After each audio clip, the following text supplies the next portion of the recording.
cor pulmonale. Cor jantung, pulmonale paru ya. Apa yang dimaksud itu? Yaitu kita mulai dari definisi daripada hipertensi pulmonal. Jadi pulmonal itu tidak bisa dipisahkan daripada hipertensi pulmonal, yang merupakan suatu kondisi abnormalitas hemodinamik yang ditandai dengan peningkatan kadar afterload dari ventrikel kanan. Seperti kita ketahui, ventrikel itu kan ada dua ya, kiri dan kanan ya. Kemudian jantung itu dibagi 4 ruangan, ventrikel kiri kanan, atrium kiri kanan ya. Ventrikel kanan memompa darah ke ventrikel kiri ke seluruh tubuh. Jadi hipertensi pulmonal ini suatu kondisi yang abnormal, ya, di mana ada peningkatan beban afterload daripada ventrikel kanan. Kalau hipertensi sendiri itu merupakan peningkatan beban afterload daripada ventrikel kiri ya. Jadi ini kalau hipertensi pulmonal, peningkatan beban afterload dari ventrikel kanan. Oke, itu nanti kita lihat manifestasinya apa. Nah, secara definisi, kapan dikatakan hipertensi pulmonal? Itu bila rata arteri pulmonal itu lebih dari 25 mm Hg yang diukur melalui kateterisasi jantung kanan dalam kondisi istirahat dan 30 mm Hg pada aktivitas ya, definisinya. Jadi peningkatannya di atas dari 25 saat istirahat dan 30 mm pada saat aktivitas. Slide. Nah, sekarang pembagian daripada hipertensi pulmonal ini kita bisa lihat ada pulmonari hipertensi primer ya. Memang benar-benar tidak ada penyebab yang lain ya. Kemudian pulmonari hipertensi yang disebabkan karena oklusi ya daripada vena. Kemudian pulmonari hipertensi disebabkan oleh gagal jantung kiri. Ya, kiri dulu yang bermasalah, baru ke terus nanti belum selesai ya. Kemudian pulmonal hipertensi yang disebabkan karena gangguan di paru, nah ini yang disebut dengan cor pulmonale. Jadi beda ya cor pulmonale dengan pulmonal hipertensi ya definisinya ya. Jadi kalau cor pulmonale itu pulmonari hipertensi yang disebabkan oleh gangguan di paru. Ya, kemudian satu lagi pulmonal hipertensi yang sebabnya dengan banyak faktor yang lain ya. Jadi ini pembagian daripada hipertensi pulmonal ya. Jadi bedakan definisi hipertensi pulmonal itu peningkatan beban daripada afterload ventrikel kanan ditandai dengan rata arteri pulmonalis di atas 25 saat istirahat dan 30 mm saat aktivitas dihitung melalui kateterisasi jantung kanan. Ini pembagian dari hipertensi pulmonal. Ya. Oke. Jadi bedakan pulmonale dengan hipertensi pulmonal ya. Jadi kalau cor pulmonale pasti hipertensi pulmonal, kalau pulmonal hipertensi belum tentu cor pulmonale. Bisa jelas nggak suara saya? Jelas dokter. Nggak putus-putus ya? Enggak. Oke, baik. Nah, sekarang kita batasi topik tentang cor pulmonale ya. Baik, lanjut slide. Nah, sekarang cor pulmonale itu jantung itu kan pertama mengalami hipertrofi dulu ya, sama ya, ventrikel kiri juga. Nah, sekarang kita bicara ventrikel kanan ya. Dimulai oleh hipertrofi, kemudian dilatasi ventrikel kanan akibat daripada hipertensi pulmonal yang disebabkan penyakit di parenkim paru dan atau pembuluh darah paru yang tidak berhubungan dengan kelainan jantung kiri. Ya, oke. Ya, selanjutnya slide. Nah, sekarang cor pulmonale ini kita bagi dua, ada kondisi yang akut dan kondisi yang kronik. Kemarin udah belajar gagal jantung kiri ya.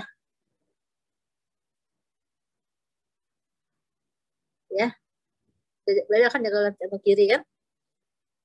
Ya. Oke. Nah, sekarang kita belajar tentang jantung kanan ya, ventrikel kanan. Jadi cor pulmonale ini ada yang akut, ada yang kronis. Kalau yang akut, peregangan atau pembebanan daripada ventrikel kiri akibat hipertensi pulmonal yang terjadi secara akut. Contohnya penyakitnya apa? Emboli paru yang masif secara akut ya. Ada emboli paru sehingga terjadi daripada hipertensi pulmoner yang akut karena emboli tadi yang menyebabkan daripada ketegangan atau pembebanan. Oke, kalau yang kronis itu hipertrofi dulu, kemudian dilatasi ventrikel kanan akibat daripada hipertensi pulmoner yang berhubungan dengan penyakit paru obstruktif atau restriktif. Ya, sama nanti kita bahas apa aja penyakitnya ya. Ini bisa obstruktif, bisa restriktif. Enggak, slide. Sampai di sini ada pertanyaan? Lanjut dulu ya. Ya. Suaranya jelas? Jelas, dokter. Oke. Ya. Gini nanti kalau dia mau bertanya di raise hand aja ya. Raise hand, nanti siapa yang co-hostnya nanti yang bantu ya. Oke. Ya. Baik. Nah, penyebabnya bisa dari pembuluh darah paru sendiri, bisa tekanan darah pada arteri pulmonal itu oleh penyakit tumor, mediastinum, aneurisma, granuloma, atau fibrosis.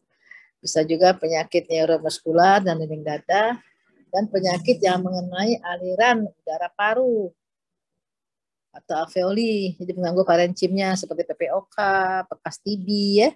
Parenchimnya, jadi parenchimnya bisa pembuluh darahnya ya, bisa neuromuskularnya ya. Oke, slide.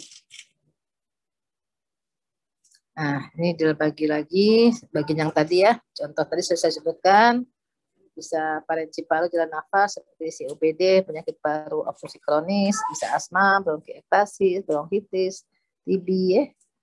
Gangguan ventilasi misalnya karena gangguan daripada deformitas dinding dada, bisa karena kegemukan ya. Kemudian kalau sumbatan bisa karena emboli yang mendadak, bisa ada schistosomiasis atau filariasis. Oke, ya baik. Ini pembagian penjabaran dari yang tadi ya. Jadi ingetin, bisa jadi parenchim, bisa pembuluh darah ya, bisa otot, bisa neuromuskular. Ya, slide. Nah, sekarang ini perbandingan secara normal ventrikel kiri dan ventrikel kanan ya. Ventrikel kanan lebih besar ya. Kiri lebih besar ya. Jadi ini kita lihat penampakannya ventrikel kiri dan kanan secara normal. Kiri itu bagian mompa ke seluruh tubuh ya. Oke. Secara normal, ventrikel kiri memompakan darah ke seluruh tubuh. Kemudian membawa darah bersih melalui pembuluh darah aorta. Kemudian membawa darah kotor masuk ke ventrikel atrium kanan dulu melalui vena cava superior dan inferior. Kemudian melalui katup tricuspid masuk ke ventrikel kanan mompa ke paru ya, melalui arteri pulmonalis. Kemudian dari paru setelah melalui proses oksigenasi baru masuk lagi ke atrium kiri melalui vena pulmonalis ya. Kemudian ke ventrikel kiri melalui mitral. Itu secara fisiologis ya harus tahu dulu ya. Oke. Kenapa diri otot jantung kiri lebih tebal? Karena jantung kiri mempas darah ke seluruh tubuh ya. Oke, slide. Nah, pada kondisi yang cor pulmonale di sini tadi ya kita sudah belajar bahwa cor pulmonale itu pertama hipertrofi, kemudian dilatasi ventrikel kanan. Jadi di sini tampak ventrikel kanannya lebih besar ya. daripada ventrikel kiri. Ya. Ya. Ya. Slide. Nah, ini bisa kita lihat juga ventrikel kanan, ya. Lebih besar dia. Pertama hipertrofi. Kalau hipertrofi itu outputnya dulu yang menebal, ya. Kemudian dilatasi, chambernya membesar, dindingnya menipis, ya. Jadi jantung bagian kanan yang kena. Nah, di sini kita bisa lihat ini contohnya ya penyakit cor pulmonale pada kronik cor pulmonale, misalnya pada COPD, ya. Ada PPOK, penyakit paru obstruktif kronis, di mana di sini penyebabnya karena obstruktif, karena penyakit daripada PPOK tadi ya, misalnya pada pelopor, ya. Di mana pada suatu kondisi yang kronis, gangguan daripada parenkim daripada paru sehingga mengganggu aliran. Sehingga lama-lama terjadi peningkatan daripada arteri pulmonalis. Nah, kondisi yang berlangsung lama ini, peningkatan daripada tekanan arteri pulmonalis akan menyebabkan hipertrofi daripada kanan. Ya. Kemudian lama-lama akan terjadi dilatasi daripada ventrikel kanan. Nah, di sini kita lihat gambaran daripada torak foto. Jadi ini merupakan ciri-ciri dari ventrikel kanan ada gangguan ya pada penyakit paru obstruktif ya, kronik ya. Kita nampak bahwa ini torak fotonya ya, itu diafragmanya mendatar ya, flat ya. Diafragma mendatar, flat ya. Kemungkinan ini gambaran emfisematus daripada paru. Ya, diafragmanya mendatar, flat ya. Kemudian sudut antara posteriornya juga memanjang. Jantungnya di sini membesar ini. Sebenarnya kalau dia ini sudah membesar sebenarnya jantung kiri juga kalau tampak di foto ini ya. Oke. Di sini nggak jelas, sebentar. Ya. Sini sebenarnya ada gambaran daripada arteri pulmonalisnya yang melebar ya. Ya. Tuh, arteri pulmonalisnya membesar. Ya. Oke. Dan di sini juga nampak gambar daripada right ventricle yang melebar. Nah, jadi ini secara anatomi ya dan juga gambar fotonya. Kita juga bisa mendeteksi daripada pembesaran daripada ventrikel kanan dengan melihat EKG. Jadi gambaran right ventricle hypertrophy yang dimulai dari kriterianya aksisnya ke kanan. Ya, aksis ke kanan. Biasanya lihat lid 1, lid 3. Udah belajar EKG ya? Nanti dipelajari lagi apa itu right ventricle hypertrophy, ciri-cirinya ya. Right aksis defisiasi, aksis ke kanan. Kemudian apa lagi? Kita lihat ciri-cirinya ya.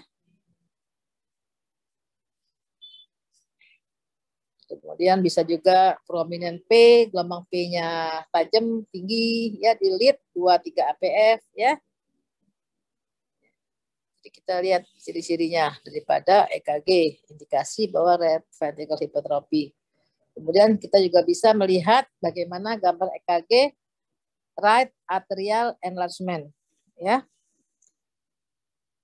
Ada ciri-cirinya ya, karena biasanya setelah right ventricle hypertrophy kompensasinya lama-lama right atrial juga membesar ya, lama-lama ya. Nanti bisa ditandai dengan awalnya ventrikel kanan membesar, nanti biasanya dihubungkan dengan kalau sudah chamber 1 membesar, gimana gambaran katupnya? Pasti anulusnya melebar, ya kendor, sehingga bisa terjadi regurgitasi daripada tricuspid. Ya, oke. Jadi cor pulmonale bisa ditandai dengan lihat bagaimana parunya, torak foto itu sangat membantu untuk melihat penyebab. Selain anamnesa ini pemeriksaan penunjang semua, pun EKG. Nanti kita lihat EKG-nya ada nggak gambaran right ventricle hypertrophy dan right atrial hypertrophy.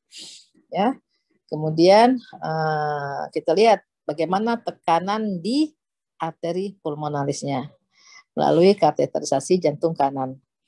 Nah, tapi mungkin sulit kita melakukan itu, mungkin kita bisa menilai bagaimana tekanan arteri pulmonalis itu dengan alat yang sering kita pakai, alat echo. Ya, echo itu kita bisa menilai bagaimana tekanan arteri pulmonalis itu secara tidak langsung. Nanti kita ukur bagaimana di trikuspid. Jika sudah saya bilang, biasanya pada port pulmonale itu kan vertikal kanannya membesar. Karena vertikal kanan membesar, sehingga bisa terjadi regurgitasi aliran daripada ventrikel kanan melalui katup trikuspid. Nah, nanti kita bisa menilai tekanan arteri pulmonalis itu melalui alat echografi. Kita menilai bagaimana wave-nya di trikuspid valve. Ya, slide selanjutnya. Nah, sekarang ini patofisiologi daripada cor pulmonale ya. Itu cor pulmonale ini kan gagal jantung kanan ya. Oke, ini yang bisa pertama karena restriktif daripada pembuluh darah paru ya. Jadi pertama bisa gangguan anatomi ya. Bisa gangguan anatomi jantung sehingga menyebabkan restriksi daripada pembuluh darah paru, menyebabkan hipoksia ya. Nah, kemudian manifestasinya ini sehingga meningkatkan kadar afterload-nya tinggi ya, sehingga kemudian peningkatan daripada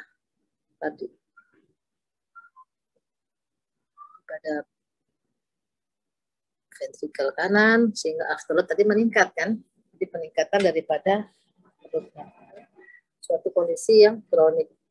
Nah, di mana pada kondisi ini karena hipoksia pasien juga bisa meningkatkan daripada kebutuhan oksigen yang meningkat. Ya, kompensasinya biasanya dia akan sesak ya.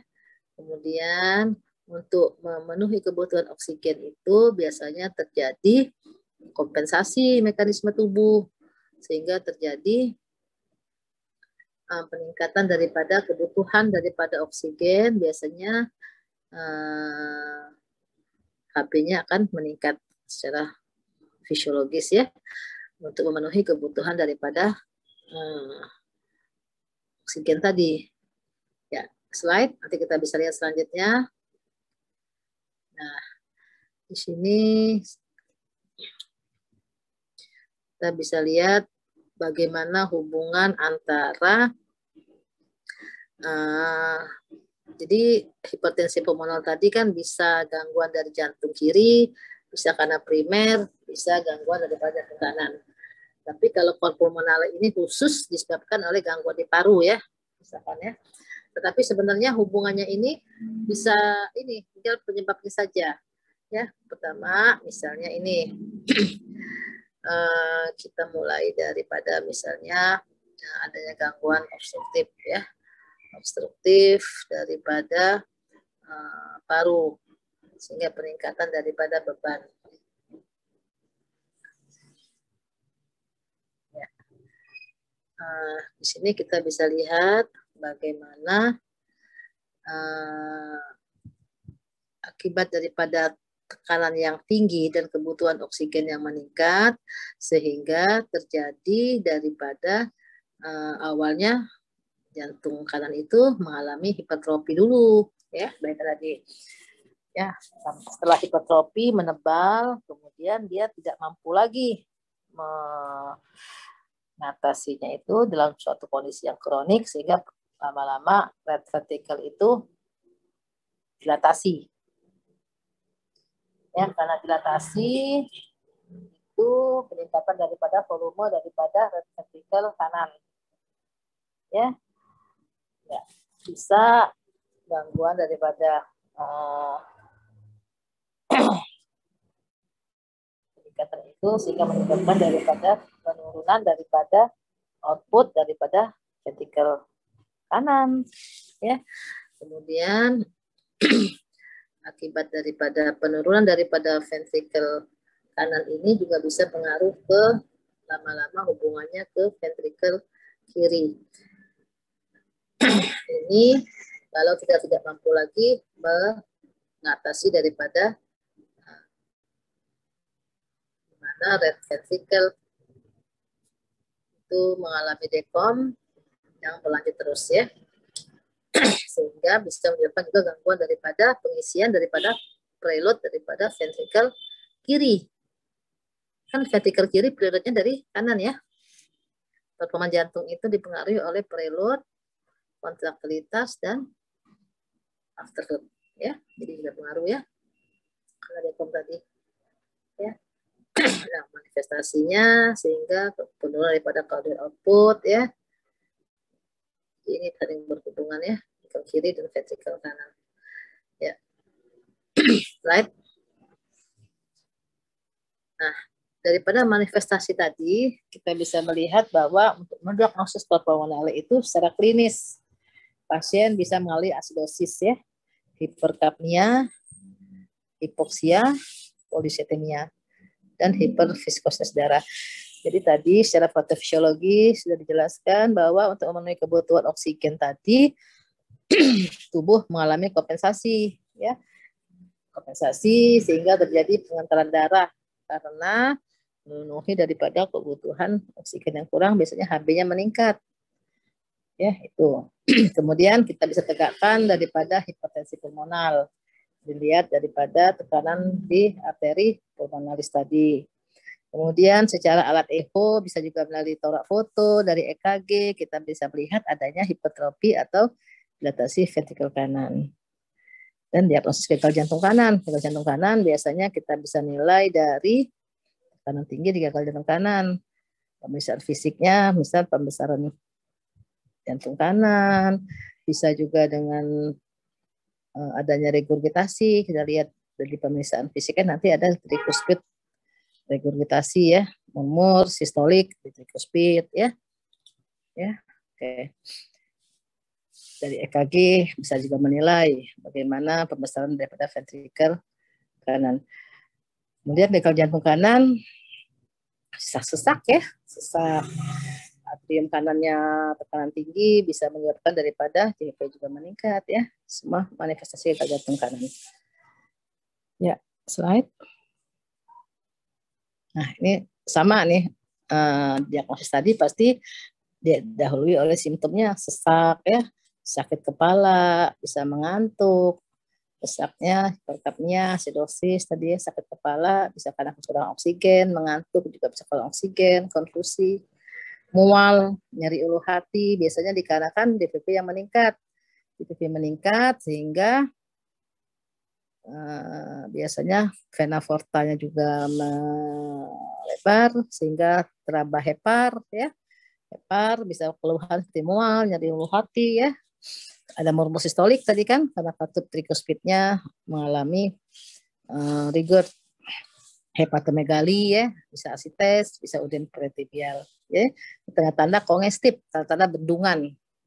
Ya, bendungan di atrium kanan, kompensasi dari ventrikel kanan tadi mengalami dilatasi ya, overload cairan ya. Oke, manifestasinya adanya bendungan ya. Oke, slide. Nah, kita balik lagi, sudah saya sebutkan di awal, pemeriksaan penunjangnya bisa melalui torak foto ya. Kita lihat ya, kemudian bagaimana gambaran daripada ada nggak pelebaran daripada cabang paru ya, lihat prominence arteri pulmonalisnya ya, bisa kelihatan ya.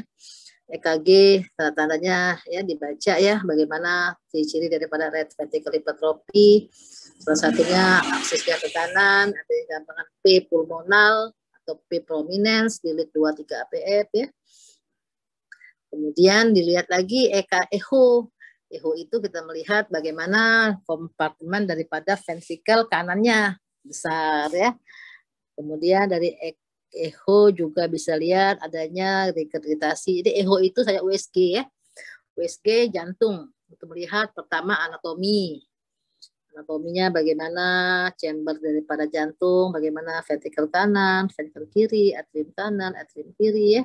Kemudian lihat katupnya ada masalah atau tidak, ada gangguan katup apa enggak ya.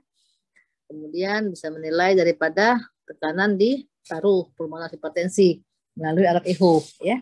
Kalau secara kateterisasi kan itu invasif ya, sulit ya. Jadi kita dengan alat echo kita bisa ukur bagaimana ada tekanan di arteri pulmonalis, ada enggak pulmonar hipertensi.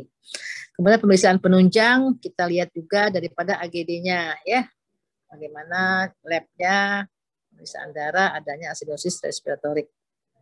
Ya, ini kateterisasi jantung kanan ini juga bisa dinilai ya, tapi sulit dilakukan ya. Ya, oke, slide.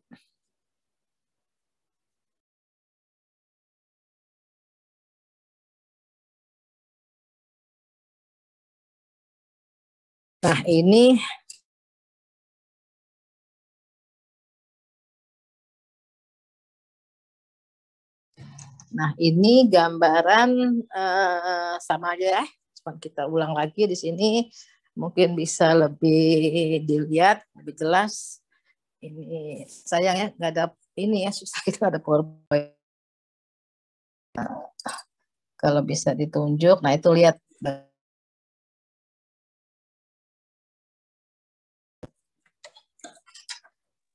Udem di kaki ya. Kita mulai dari atas dulu. Nah, itu. Jadi jantung kanan itu bagian depan ya daripada tubuh kita. Ini gambarannya. Jantung kanan bagian depan. Lihat besar ya. Kanannya itu tricuspid ya. Nah, itu atrium kanan ya, kita lihat bagaimana bendungan di atrium kanan, bisa kita lihat adanya tekanan di vena jugularisnya tinggi ya, tuh ya, tekan daripada tangan. Ya, kemudian manifestasi daripada bendungan tadi bisa kita lihat daripada hepatnya membesar ya, kemudian DPV meningkat ya, bisa asites, udem kaki itu peripheral udem ya di bawah ya.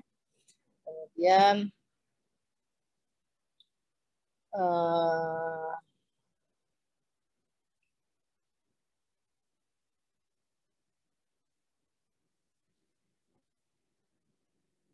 peningkatan daripada secara lab hematokritnya meningkat karena terjadi pengentalan daripada darah ya. Pengentalan darah, hiperviskositas darah ditandai dengan polisitemia ya. Jadi polisitemia ini bersifat sekunder, bukan primer ya, karena manifestasi daripada kekurangan daripada oksigen tadi ya. Ya. Slide. Nah, ini echo ya. Ini saya bilang USG jantung tadi, kita lihat di sini bagaimana ventrikel kanannya. Ini yang biru sama merah ini aliran ya. Biru ini yang V di atas itu transducer kita. Jadi yang menjauhi dari transducer itu warna biru, mendekati merah. Secara normal aliran darah dari atrium kanan ke ventrikel kanan ya. Darah kotor ya masuknya. Nah, tapi karena ventrikel kanannya mengalami dilatasi, seharusnya katupnya itu begitu darah masuk, ventrikel kanan tutup kan. Tapi karena perlebaran daripada ventrikel kanan sehingga terjadi aliran balik ke atrium kanan. Ya. Jadi merahnya bercampur dengan biru mozaik ya, itu gambaran daripada regurgitasi tricuspid. Bisa dilihat dari echo Doppler. Ya. Biar kamu tahu ya, nah, ini gambarannya seperti ini ya, ada aliran balik ya. Saya katupnya nggak masalah, nggak ada rusak katupnya, cuman dia anulusnya aja melebar karena daripada chamber ventrikel kanan itu mengalami dilatasi. Ya, slide, masih ada nggak ya? Ya, Nah, ini nih bisa lihat ya, ventrikel kanannya membesar ya. Kalau kiri yang membesar itu bentuknya seperti botol, ya, botol shape. Seperti misalnya pada penyakit jantung hipertensi. Mungkin kalau nanti kamu ada yang dapat tentang penyakit jantung hipertensi, itu gangguan daripada ventrikel kiri, itu bisa dibedakan daripada fotonya. Nah, kalau ini gangguan daripada jantung kanan, ya, jantung kanan tuh membesar ya. Kalau kiri bagian kirinya ini, ya, kanan besar ya. Oke, slide. Jadi maksud saya dari torak foto nih kita bisa tahu nih masalahnya di mana ya. Jadi kamu harus tahu torak foto secara normal bagaimana. Nanti ada IT torak foto ya, bisa kamu tanyakan ya di sana lagi. Mana ventrikel kanan dari torak foto ya, mana atrium kiri, atrium kanan. Misal harusnya kan jantung itu ada tekukan ya. Nah, pada gangguan daripada misalnya penyakit mitral stenosis.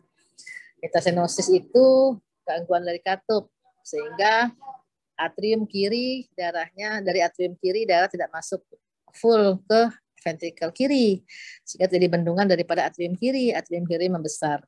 Atrium kiri mengalami dilatasi sehingga tidaklah pinggang lagi antara atrium kiri, ventrikel kiri jadi satu, nggak ada pinggang jantung. Itu contohnya. Jadi dari torak foto kita bisa melihat. Nah, tadi kan sudah saya dari torak foto itu cara dari lateral juga bisa dinilai ya. Nih, ya. Di lateral juga dinilai ini secara PA ya, membesar ya. Yang panah itu ya ventrikel kanan ya. Ya, ada double kontur. Tuh, double kontur. Lihat ya, double kontur ya. Juga ada Comershine ini besar daripada ventrikel tekanan tinggi di pulmonal hipertensi tuh ya. Ya, pembuluh darah daripada pulmonalnya membesar ya, tuh membesar ya. Ini lihat jantung kanannya seperti ada double namanya double counter ya dari kiri ya. Slide ya. Nah ini ya sama ya bentuknya ya, ini sudah ekstrim nih, nonjol ya di pulmonal ya. Oke, slide. Nah sekarang penata laksanaan untuk penyakit cor pulmonale. Tadi kan disebabkan karena tekanan tinggi di paru-paru ya. Jadi kita harus mengoptimalkan pertukaran gas. Ya, tadi kan masalahnya kalau cor pulmonale ini kan sebabnya di paru kan. Ya, bedakan hipertensi pulmoner karena jantung kiri dan lain-lain ya. Kita sekarang bicara dengan cor pulmonale yang disebabkan karena gangguan di paru ya. Jadi kita harus mengoptimalkan pertukaran gasnya, menurunkan tekanan daripada hipertensi pulmonal, ya tujuan kita secara umum ini melaksanakan kenyamanan daripada hidupnya, ya. Kalau usia, umur tidak ada yang tahu, tapi kita mengobati kelangsungan hidup. Jadi istilahnya itu optimalisasi kualitas hidupnya ya kita terlaksana ya. Kemudian kita harus cari penyebab penyakit dasar dan komplikasinya apa. Ya, komplikasi di sini maksudnya komplikasi daripada cor pulmonale tadi ya. Tadi kan sudah sebutkan banyak komplikasinya. Ya, mungkin nanti kita bisa lanjut lagi. Slide. Nah, sekarang tadi secara umum ya. Sekarang apa aja nih yang kita pakai modalitasnya untuk tata laksana. Jadi tadi kan kita harus mengoptimalkan pertukaran gas. Jadi kita harus kasih suplemen oksigen pada kondisi yang kronis, pada PPOK, dia butuh oksigen. Jadi boleh kita di rumahnya kita suruh beli oksigen ya, karena kita optimalisasikan ya pada penyakit yang kronis ya. Kemudian untuk hipertensi pulmonalnya kita bisa kasih vasodilator, banyak pilihannya ya, vasodilator ya. Apa aja, boleh kasih nitrat, teralasin, antagonis kalsium, agonis alfa adrenergic, dan inhibitor ACE. Bisa juga kita kasih golongan prostanoid, epoprostenolol, treprostinil ya, atau juga inhalasi. Bisa juga nitric oxide dan menghambat fosfodiesterase sildenafil atau dipridamol. Tapi kita harus mengobati pasien itu tidak semua dikasih, jadi satu-satu. Jadi mungkin pasien ini bisa kita berikan yang ini, tidak bisa kita berikan yang ini. Ya, seperti vasodilatator yang antagonis kalsium itu tidak boleh kita berikan pada pasien dengan gagal jantung kiri. Jadi pasien itu kan belum tentu murni dengan hanya gagal jantung kanan aja, biasanya dengan gagal jantung kiri ya. Ya, jadi kita harus pilih benar mengobati pasien satu-satu. Ya. Kemudian kalau tensinya tidak terlalu tinggi, mungkin kita bisa kasih golongan yang menghambat fosfodiesterase ya, seperti sildenafil ya. Di sini hanya tujuan untuk menurunkan hipertensi pulmonal tanpa mempengaruhi tensi di ventrikel kirinya ya. Jadi ini hanya monitor secara umum ya. Tetap kita sebagai dokter harus mengobati pasien itu satu-satu. Seperti kita menjahit baju, pattern orang itu beda-beda ya, antara seseorang sama seseorang lain ya. Tapi secara teori modalitas ini bisa dipakai. Ya, slide. Nah, ini juga modal bisa digitalis ya. Digitalis ini untuk memperbaiki kontraktivitasnya ya. Ya, kita bisa pakai. Kemudian diuretik ya, pada gangguan yang overload cairan kita berikan diuretik ya, overload cairan ya. Ya, kalau ada tanda bendungan tadi bisa berikan diuretik ya. Jadi secara klinis dulu kita pastikan. Kemudian plebotomi. Plebotomi ini pada kondisi yang polisitemia ya, kita keluarkan ya plebotomi untuk mengurangi daripada komplikasinya. Kemudian obat oral antikoagulan, kan tadi sudah kita ketahui manifestasinya, komplikasinya salah satu adalah hiperkoagulasi. Di mana pada saat hiperkoagulasi itu terjadi kekentalan darah dengan komplikasinya bisa apa? Bisa stroke, ya. Kekentalan darah. Jadi kita boleh berikan obat oral antikoagulan pada kondisi korpomenale dengan komplikasi ya. Oke, slide. Nah, jadi tadi sudah terapi oksigen jangka panjang ya, sildenafil ya, tadi sudah kita pilih ya untuk yang pulmonale. Secara umum di sini spesifik untuk pulmonary vasodilator ya. Kemudian diuretik mengurangi dilatasi ventrikel kanan, mengurangi overload cairan ya. Jadi ini pada pulmonale yang khusus ya. Oksigen tetap diberikan jangka panjang karena gangguan di paru-paru ya. Kemudian sildenafil ya, jadi spesifik. Jadi saya tadi sudah katakan kalau memang tidak ada gangguan hipertensi, jangan diberikan golongan vasodilator yang tadi ya, yang item pertama cukup dikasihkan sildenafil ya, karena ini spesifik untuk pulmonary vasodilator ya. Oke. Dan diuretik ya. Selanjutnya slide. Ya, digoxin tadi untuk meningkatkan kontraktivitas kita boleh berikan kalau ada gangguan ya. Kemudian obat oral antikoagulan, ya ini kita ulang lagi untuk pencegahan emboli ya, akibat daripada gangguan ventrikel kanan dan kondisi yang imobilisasi juga karena kondisi hiperkoagulasi tadi. Biasanya kan orang sesak kan dia nggak bisa, aktivitasnya kurang kan, itu juga menyebabkan penyebab daripada tromboemboli. Jadi trias virtue 3 pengaruhnya karena pertama dinding pembuluh darah, aliran dan komponen darah ya.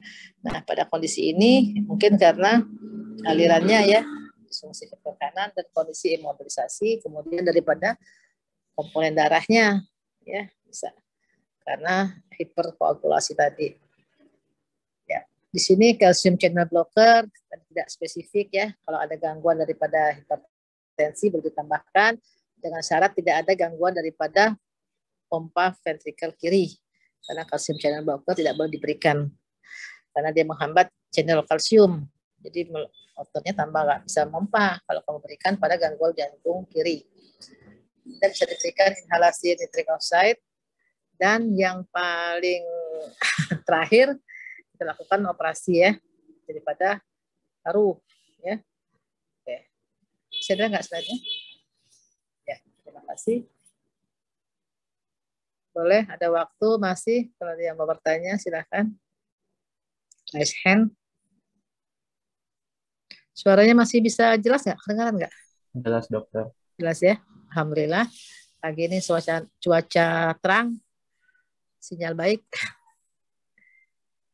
Jadi mungkin clue-nya ya, saya kasih beberapa ini poin-poinnya tadi. Yang pertama harus definisi daripada cor pulmonale ya. Cor pulmonale itu sudah pasti ada gangguan tekanan tinggi di hipertensi pulmonal ya, disebabkan gangguan paru ya. Jadi bisa disebabkan oleh gangguan daripada primer di pulmonalnya, arteri pulmonal, bisa karena penyebab lain, hipertensi pulmonal, gangguan di jantung, bisa gangguan di paru. Maksud jantung itu jantung kiri ya, bisa jantung kiri, bisa disebabkan daripada pulmonal hipertensi sendiri. Nah, yang kita bahas pada bab saya ini, cor pulmonale disebabkan oleh gangguan daripada paru. Ya, oke, ditandai dengan hipertensi pulmonal, gangguan paru, ciri-ciri hipertensi pulmonal apa, ya. Kemudian ditandai oleh cor pulmonale tadi, jantung kanan yang besar, modalitasnya apa, pemeriksaan fisiknya, secara foto, pemeriksaan fisik, EKG, echo, kateterisasi jantung kanan, dan pemeriksaan lab. Jadi cirinya, tandanya ya sesak, dan manifestasinya ya, ada gangguan karena sesak tadi, hipoksia, kemudian hiperviskositas meningkat, hiperviskositas daripada darah, ya, dengan manifestasinya. Oke. Kemudian akunis lagi karena ada bendungan daripada ventrikel kanan, jadi regurgitasi, trikuskus regurgitasi, kemudian atrium kanannya juga membesar dengan tanda-tandanya apa bendungan, JPV meningkat, kemudian hepatraba, asites, udem daripada kaki. Dan terapi, nah balik lagi tadi, jadi optimalkan oksigen, memaksimalkan kelangsungan hidupnya, kualitas hidup, terus mencegah komplikasi, menurunkan tekanan daripada hipertensi pulmonar. Dan kalau ada beban cairan, kita berikan diuretik. Ya, silakan. Itu ya, banyak tadi itu aja tuh. Ya, oke.